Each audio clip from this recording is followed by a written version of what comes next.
You are broadcasting a frequency of desperation that their avoidant nervous system detects from miles away. You have been conditioned to believe communication is the key, that if you love someone, you should fight for them. But in the realm of the avoidant, this logic is fatal. Every long paragraph you send doesn't bring them closer. It triggers a neurological shutdown. To them, your love feels like a demand. Your pain feels like an accusation. So they retreat. They become the gray rock. But there is a way to shatter this dynamic, not by doing more, but by doing something so radically different. It shocks their system out of its slumber. We are talking about the goodbye message. This is not a game or manipulation. This is deep psychological surgery. This isn't the fake goodbye where you secretly hope they will beg you to stay. This goodbye signifies a shift in power. When you send this, you are removing the validation supply the avoidant has been feeding on. You are taking your energy back. We will dive into the neuroscience of why this works. We will analyze the avoidant's brain when the person they took for granted suddenly vanishes. This approach triggers a primal fear of loss they have been suppressing for years. This is the end of the chase. This is the beginning of the haunting. But be warned, you can only send this once. Once you pull this trigger, the dynamic changes forever. Are you ready to stop begging for crumbs? Let's descend into the depths of the human mind. To understand why the goodbye message works, we must understand why your logic fails. You are empathetic. When problems arise, you analyze and fix them. So, when they pull away, your instinct screams, fix it. You send texts. You ask, what's wrong? You use logic to dismantle their distance. But here is the brutal truth. You are trying to use software to fix a hardware problem. Avoidant attachment is a wired survival mechanism. It is a biological response rooted deep in the nervous system. Let's look at the brain. When you feel disconnection, your cortisol spikes. You crave closeness, connection equals safety. But for the dismissive avoidant, the equation is reversed. Intimacy equals danger. Expectation equals engulfment. When you approach with intensity, their brain registers invasion. The amygdala lights up. It triggers flight or freeze. These are deactivation strategies. Think of it like a circuit breaker. When there is too much emotional electricity flowing, and the breaker flips off to prevent a fire. When you demand answers, you are overloading their circuit. So, they go cold. They ghost. They aren't being evil. Their brain is simply drowning in your needs. Now, consider the wall of text. To you, it is vulnerability. To the avoidant brain, that text is noise. It is perceived as a list of demands, obligations to process your emotions. It is exhausting. So they dissociate. They skim it. They label you dramatic. This is the tragedy. You think it is a communication error. It is not. It is a regulation error. The more you pursue, the more you validate their narrative. Relationships are a burden. I am safer alone. Your logic fails because you are speaking the language of connection to a brain, speaking the language of protection. You cannot negotiate with a survival state. To bypass this, stop attacking the fortress. Stop feeding the dynamic. Your constant availability has actually devalued you. It sounds harsh, but the avoidant brain respects one thing above all else: autonomy. And they only respect people who protect their own autonomy. So, how do we flip the script? We must stop being the invader and start being the scarce resource. We must move from pursuit to value. Let's step away from psychology for a moment and look at economics. There is a fundamental law that governs markets, and it governs human relationships too. Scarcity determines value. Diamonds are expensive because they are rare. Air is free because it is everywhere. Even though we need it to survive, we do not wake up every morning grateful for the air. Until someone holds our head underwater. Then, air becomes the only thing that matters. In this relationship, you have been the air. You have been everywhere, always available, always ready to listen, always ready to forgive, always ready to reply within 3 seconds. You have saturated the market with your presence, and because you are always there, the avoidant partner has stopped seeing your value. In fact, your oversupply has made you cheap in the economy of their emotional world. Now, Let's layer neuroscience on top of this. Specifically, the molecule of desire, dopamine. Dopamine is not the molecule of pleasure. It is the molecule of seeking. It is the fuel of the hunt. The brain releases dopamine when there is an element of uncertainty, a challenge, a reward that must be earned. Think about a slot machine. If you pulled the lever and won every single time, you would get bored within 5 minutes. You would walk away. The addiction comes from the maybe. The addiction comes from the unpredictability. By being constantly available, by being the good soldier who stays loyal no matter how badly they treat you, you have removed all uncertainty. You have removed the hunt to the avoidant brain. You are a solved puzzle, a finished book. There is no dopamine hit in texting you, because they know exactly what you will say. They know you are waiting. They know that they can ignore you for 3 days. Come back with a lazy hey, and you will still be there, eager to engage. This is a harsh reality. Check. Unconditional availability implies low self-worth. When you stay in a situation where your needs are ignored, you are subconsciously signaling to them, my time is not valuable, my dignity is negotiable, you are the prize, and I am the beggar. And here is the dark twist. Avoidants are often attracted to what they cannot fully possess. They are often attracted to people who have strong boundaries, people who are independent, people who don't need them. When you made them the center of your universe, you stopped being the independent person they were originally attracted to. You became a dependent. And dependency repels the avoidant like a magnet of the wrong polarity. So, we have to change the equation. We have to artificially create scarcity. We have to take the diamond off the clearance rack and put it back in the vault. You must understand that this is not about playing hard to get. Playing hard to get is a game. It is manipulation. It is pretending to be busy while you stare at your phone. We are talking about being hard to get because you have finally realized your own worth. We are talking about removing your attention, not to punish them, but to protect yourself. When you remove the supply, when you stop the chase, you create a vacuum. Nature abhors a vacuum, and the human brain abhors a pattern interruption. When the air suddenly disappears, the avoidant will not feel relief forever. Eventually, they will gasp. They will notice the silence. They will notice the lack of validation. The constant stream of energy they were feeding on has been cut off. This is where the shift begins, but you cannot just ghost them. Ghosting is immature. Ghosting leaves doors open. Ghosting allows them to tell themselves a story that you are the rude one. We need a clean cut, a surgical procedure. We need a message that closes the door firmly, gently, and with absolute finality. A message that says, I see you, I accept you, and because I respect myself, I am leaving. This brings us to the shattering goodbye. Before I give you the words, and I will give you the exact words, you must master the energy behind them. Most goodbye messages are not actually goodbyes. Be honest with yourself. In the past, when you sent a text saying, I'm done, or I can't take this anymore, were you really done, or were you using the threat of leaving? As a tool to get them to stay, this is called protest behavior. It is a desperate attempt to shake the cage, to get a reaction, to force them to step up. And the avoidant knows this. They smell it. They read your angry text, or your tearful voice note, and they do not feel the fear of losing you. They feel the pressure of your manipulation. They say to themselves, oh, they are just having an episode. They will be back in a week. They always come back, and they are usually right, aren't they?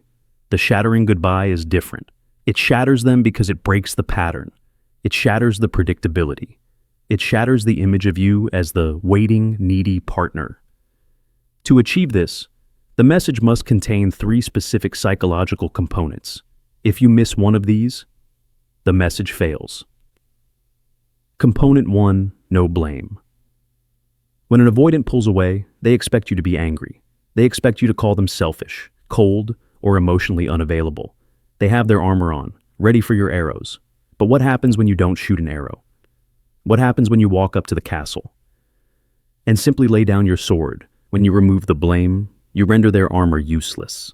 You leave them standing there, defending against an attack that never came. This creates a state of cognitive dissonance. They cannot label you as the crazy ex or the emotional wreck.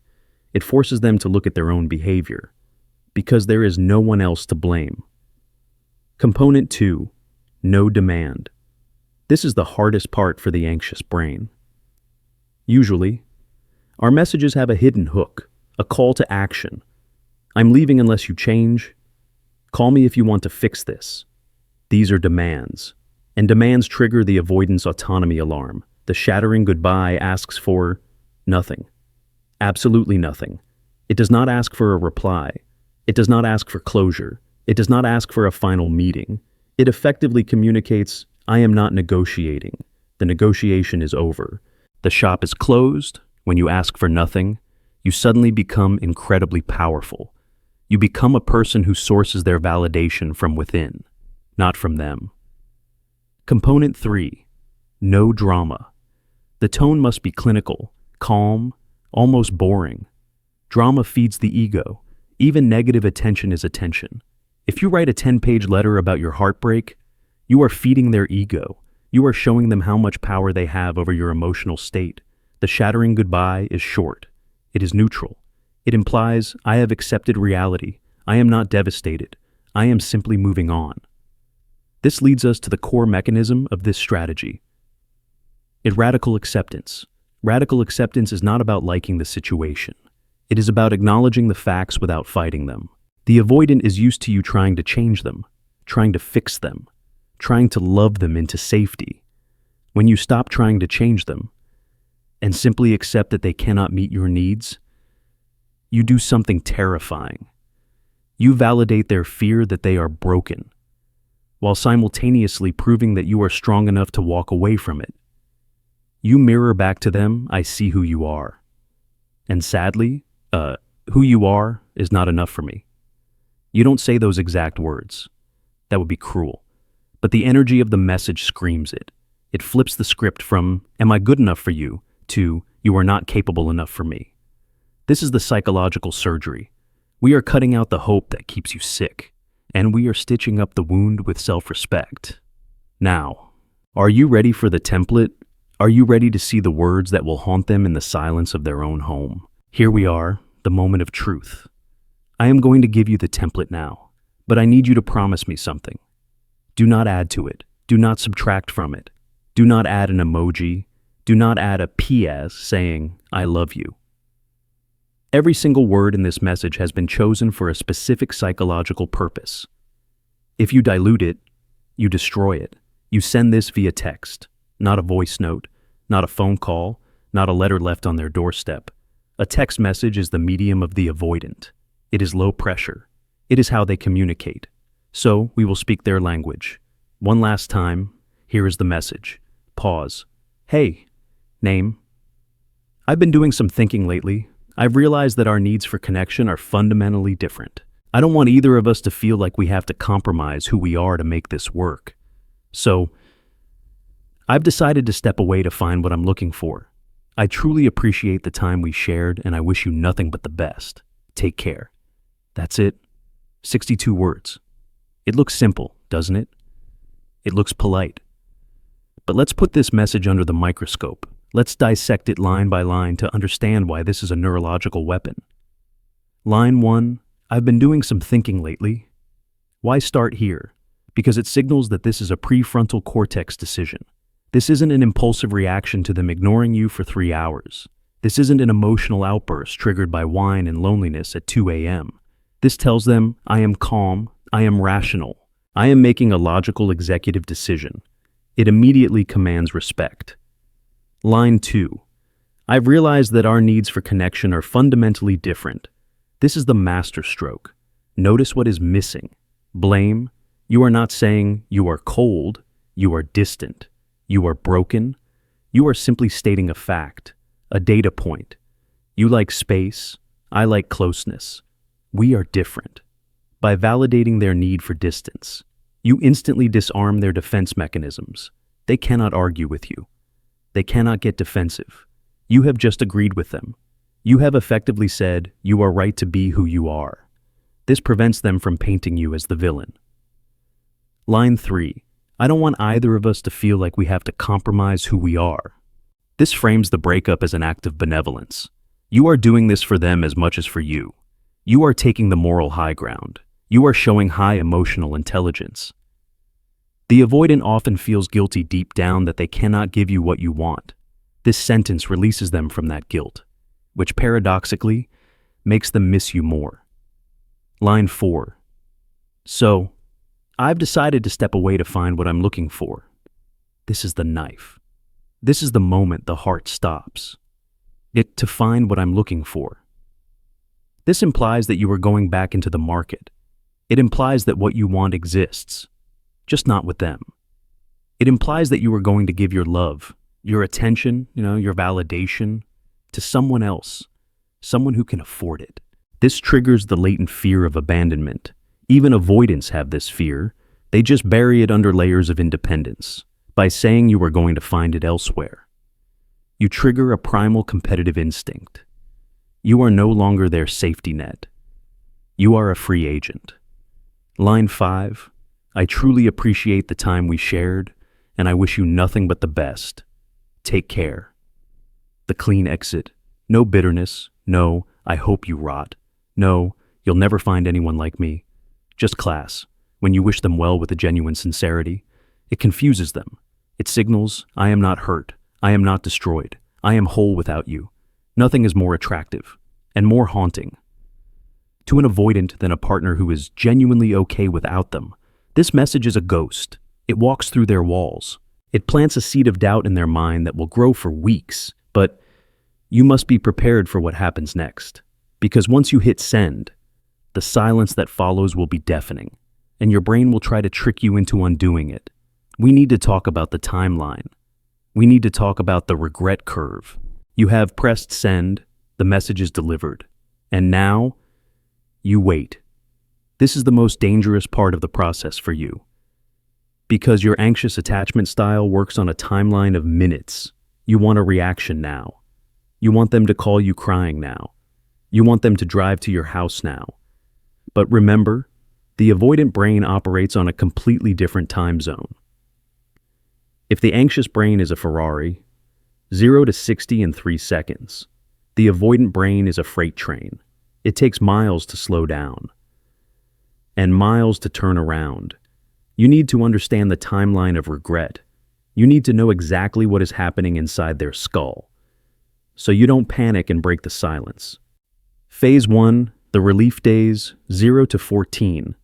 This is the phase that will hurt you the most if you don't expect it.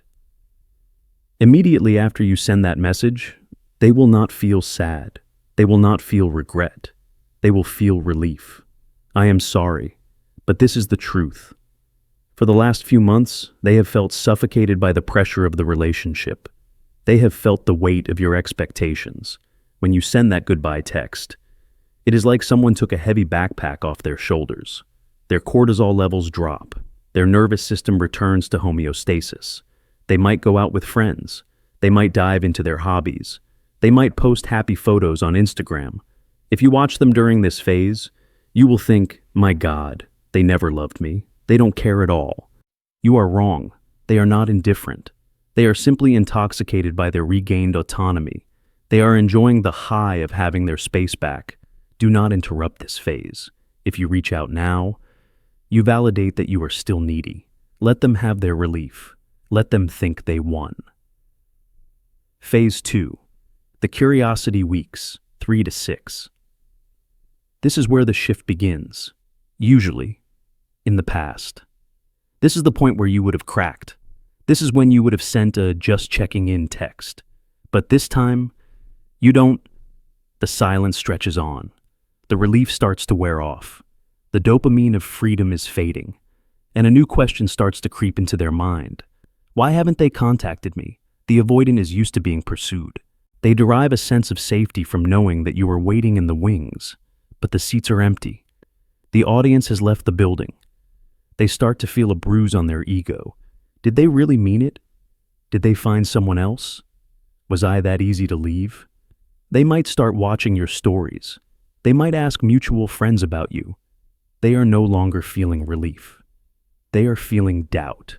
Phase 3, the Phantom X, weeks 8 and beyond. This is the shattering point. Science tells us that avoidants suppress negative emotions. They push them down deep. But you cannot suppress emotions forever.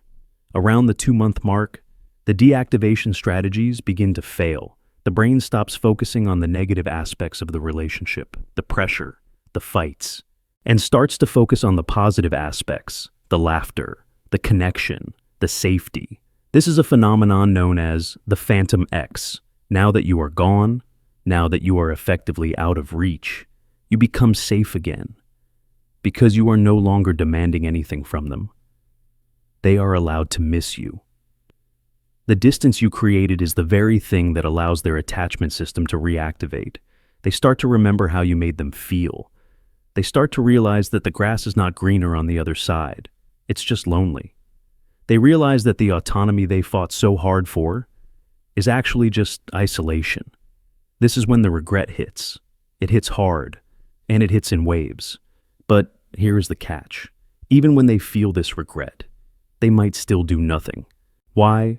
Because of shame. They know they messed up. They know they pushed away a good person. And the fear of rejection, the fear that you have actually moved on, paralyzes them. They are waiting for a sign, a breadcrumb, anything to tell them it's safe to approach. And this leads us to the most critical trap you will face. The breadcrumb text. It is coming. I promise you, it is coming. And if you handle it wrong, you will be right back at square one. You have sent the message. You have survived the silence. You are finally starting to feel a little bit stronger. And then, the phone lights up. Your heart skips a beat. The dopamine hits your brain like a lightning bolt. It is them. But before you unlock that screen, before you rush to type a reply, stop. I need you to lower your expectations right now, because I can almost guarantee you, the message is not an apology. It is not a 3-page letter confessing their undying love. It is not an acknowledgement of your pain. It is not a request to meet up and fix things. It will be something like this, hey, or I saw this movie and thought of you, or did you leave your blue sweater at my place, or simply a meme sent on Instagram with no text at all. This, my friend, is a breadcrumb. A breadcrumb is a morsel of attention. It is not a meal. It is not enough to feed you. It is just enough to keep you starving. Why do they do this? Remember the timeline we discussed? When the avoidant starts to feel the Phantom X regret, they feel unsafe. They feel the loss of control. They need to know if you are still on the hook. They are testing the waters. They are throwing a pebble into the lake to see if there are still ripples. They want to know, does this person still hate me, or are they still available to me? This is a low-risk, high-reward strategy for them. If they send a meme and you don't reply, they can say, oh, it was just a joke. They don't lose face. Their ego is protected. But if they send a meme and you reply instantly with, OMG, yes, I love that movie. How have you been? You have just lost the game. In that split second, you have destroyed all the work of the shattering goodbye. You have signaled, I am still here. I am still waiting. You can treat me with silence for weeks. Give me zero effort. Throw me a crumb, and I will still feast on it. Their anxiety drops. Their ego is reinflated. They get their validation supply. And guess what happens next? They disappear again. Because the mystery is gone. The scarcity is gone. You are no longer the diamond in the vault. You are back on the clearance rack. This cycle is torture. It is intermittent reinforcement. The most addictive pattern known to psychology. It turns you into a lab rat pressing a lever, hoping for a pellet of food. So, how do you handle the breadcrumb? You have two choices, and both require nerves of steel. Choice 1, the silence. If the message is lazy, if it is just a hey or a meme, you do not reply. You ignore it, you treat it for what it is. Noise. This communicates, access to me requires more than the bare minimum. I am not a convenience store that is open 24/7. This will shock them. They are used to your instant replies. Your silence raises your value. It forces them to step up or step out. Choice 2. The gray rock. If you must reply, if they ask a logistical question, like, "Do you have my keys?" you answer only the question. No emotion, no emojis. No, "How are you?" You say, "Yes, they are in the mailbox." Period. End of transaction. You are polite, but you are not engaging. You are a gray rock. Boring, unresponsive to emotional hooks. This protects your peace. And it forces them to realize that if they want to access your inner world, if they want the warmth of your love again, they are going to have to pay the full price of admission. They are going to have to come with a real offer, a real conversation, a real apology, until you see real change. Everything else is just a trap to pull you back into the anxiety loop. Do not fall for the crumb. You deserve the whole loaf. But standing your ground like this, refusing the crumbs when you are starving for connection, is painful. Your own brain will scream at you to just take what you can get. We need to address your own withdrawal symptoms. We need to manage the panic of the anxious brain. We have talked about them. We have talked about their brain, their reactions, their timeline. Now, we need to talk about you, because the moment you hit send on that goodbye message, the war is not over. The war has just moved inside your own body. You are going to experience panic. It will start in your chest. A tightness, a heaviness, like a physical weight crushing your lungs. Your stomach will turn. Your hands might shake. You will check your phone every 30 seconds, even though you know there is nothing there. This is not just sadness. This is a physiological withdrawal. You see, love activates the same neural pathways as cocaine and heroin when you were in the anxious avoidant cycle. You were living on a regimen of intermittent reinforcement, highs and lows, the anxiety of the chase, followed by the dopamine hit of their attention. You became addicted to the cycle. You became addicted to the chemical rush of trying to win them over. Now that you have cut the cord, your brain is screaming for its fix. Your amygdala detects the separation and interprets it as a life or death threat. Evolutionarily, being alone meant being eaten by a predator. So your brain floods your system with cortisol, the stress hormone. It screams, "Go back, fix it, apologize, do whatever it takes to get the connection back." This is the limbic hijack. In this state, your logical brain, the prefrontal cortex, goes offline. You cannot think clearly. You only feel the urgency. You will come up with 1,000 logical reasons to break the silence. I just need to clarify one thing. I was too harsh. Maybe they didn't understand. Listen to me. These are lies. These are rationalizations created by your addicted brain to get a hit of dopamine. If you text them now, the pain will stop for a moment. Yes. But you will have sold your dignity for a moment of relief, and the cycle will restart, harder and more painful than before. So, how do you survive the withdrawal rule number 1? Sit in the fire. When the urge to text hits you, do not fight it. Do not distract yourself. And definitely do not act on it. Stop. Put the phone in another room. Sit down.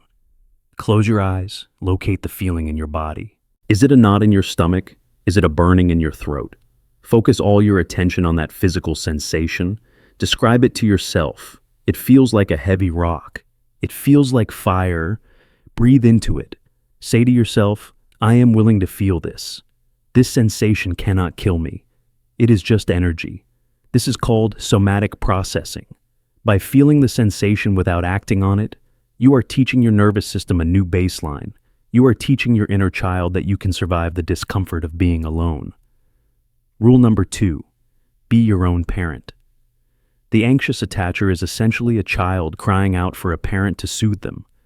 You have been asking your avoidant partner to be that parent. You have been asking them to regulate your emotions, but they cannot do it. They cannot even regulate themselves. You must become the parent you are looking for. When the panic rises, place your hand on your heart. Speak to yourself out loud. I've got you. You are safe.